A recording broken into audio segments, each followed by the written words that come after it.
Hello guys, welcome back to my channel. নতুন একটা ভিডিওর সাথে তোমাদের সবাইকে ওয়েলকাম। চলো আজ বানাবো মাংস। দেখো এখানে আমি তেল দিয়ে দিয়েছি, তেল দিয়ে একটু হলুদ দিয়ে দিয়েছি, আলুগুলোকে একটু ভেজে নেব। একটু ভাজা ভাজা হয়ে যাবে, তারপর আমি এখানে পেঁয়াজ, লঙ্কা আর টমেটো নিয়ে নিয়েছি, তারপর এখানে আদা রসুনটাও বেটে নিয়েছি।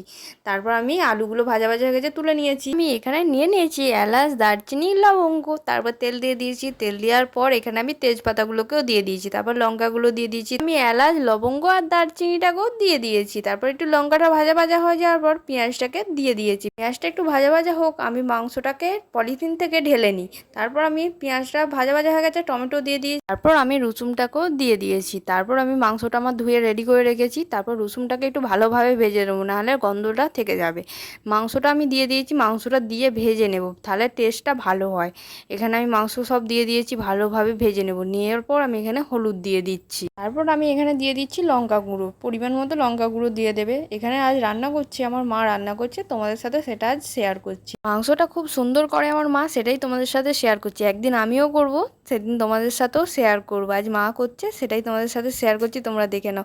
এখানে জিরে গুঁড়ো আর ধনে গুঁড়ো দিয়ে দিয়েছে। তারপর আদাটাকে দিয়ে ভালোভাবে কষে নেবে। তারপর নুন দিয়ে দিচ্ছে, ভালোভাবে কষিয়ে নেব মাংসটাকে।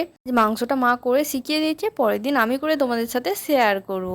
দেখো দিয়ে কষিয়ে নিচ্ছে, একটু জল দিয়ে দিয়েছে, দিয়ে আলুগুলোকেও দিয়ে দিচ্ছে। তারপর আলুটা দিয়ে ভালোভাবে নেড়ে দেবে। নেড়ে নেওয়ার পর আমার মা খাসির মাংসটাও খুব ভালো করে, তোমাদের সাথে সেটাও একদিন শেয়ার করবো। মা করবে, আমি শেয়ার করব তোমাদের সাথে। তারপর আমি মাংসটা কষে নেওয়ার পর একটু জল দিয়ে তারপর চাপা দিয়ে দিয়েছি, কেননা মাংসটা সিদ্ধ হবে।